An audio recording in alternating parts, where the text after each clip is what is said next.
Pan-fried shishamo, capelin. Heat up the pan and put in coconut oil. Shishamo, capelin. Put in shishamo. Cover and cook for a while. Flip the fishes. Cover and cook the other side.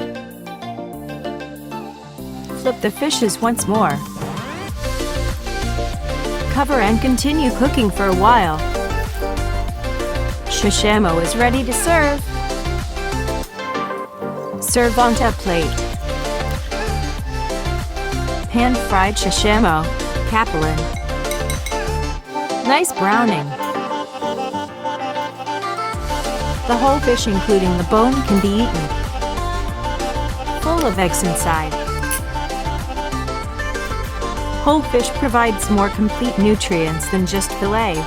Tastes good as well. Ingredients: shishamo, capelin, coconut oil. Yummy.